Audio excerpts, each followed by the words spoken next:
Parce que j'aimerais ça que ça l'aide d'autres madames comme moi qui savent pas quoi faire. Les madames en ménopause, ils les aident. Mais quand t'es en pré-ménopause, là, ils s'occupent pas de toi. Ils savent pas. Ils te mettent en burn-out. C'est ça que j'ai fait.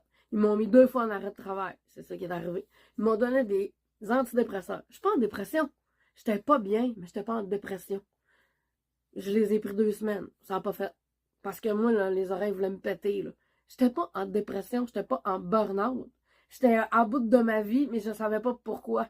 Puis, quand j'ai essayé, là, ils m'ont prescrit une pilule, j'étais allée en rendez-vous, mon docteur voulait pas m'aider. Depuis, à chaque année, là, depuis 40 ans, je demande de l'aide, puis ils m'aident pas. T'es pas en ménopause, Josette, t'es trop jeune. T'es trop jeune, c'est impossible, t'as pas l'âge, oublie ça.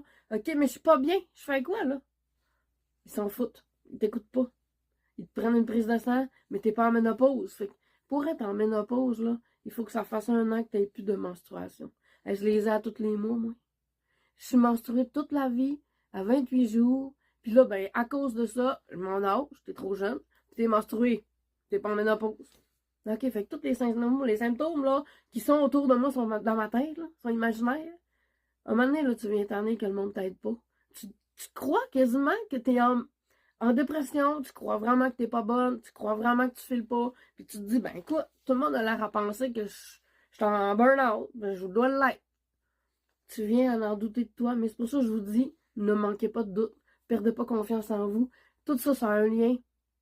Parce que toutes les fois, je me disais, ça se peut pas d'être aussi folle. Ça se peut pas d'oublier. Hey, là, c'est rendu là, que je parle, puis j'oublie ce que je suis en train de dire. Si tu me coupes la parole pendant que je suis en train de parler, là, je l'oublie. Mon chum, il pensait que je le niaisais. Arrête, là, tu dis ça juste parce que tu veux pas me le dire. Non, je l'ai vraiment oublié. Ah, arrête de me faire chier. Et je fais pas exprès. J'étais en train d'oublier ce que j'étais en train de te dire. C'est pas drôle, hein? Quand c'est rendu là, là, tu te poses vraiment des questions. Hein. Puis là, le monde pense que t'as une petite chaleur qui te passe. Non, non, non, non, non, non, non, non. Entre là et là, ça me bouille. Ça bouille. T'as chaud. Tu veux mourir. Ça peut même pas avoir chaud de même. Tu sais, l'été, là, c'est pas chaud de même. Parce que c'est une chaleur qui est comme par en dedans. C'est pas une vraie chaleur d'été, là, que t'es en soir. Non, non, non, non. Tu te bouilles par en dedans, puis ça sort, on dirait, là, de là à là. C'est vraiment de ça, de là à là. Moi, je mange sainement. Je mange du pain brun. Puis je mange vraiment bien, là. De toute ma vie, je vous le dis, moi, je mange vraiment. Oui, j'ai des écarts, c'est sûr. Mais à la minute que je mange plus bien, mon corps, il me le dit. Ouh, c'est pas bien. Quand je manque d'eau, quand je manque de fibres, quand je mange. Je suis pas bien. J'ai mal à la tête, je file moins. Je mange bien, esti, puis je perds pas de poids. Je ne perds pas de poids. C'est impossible.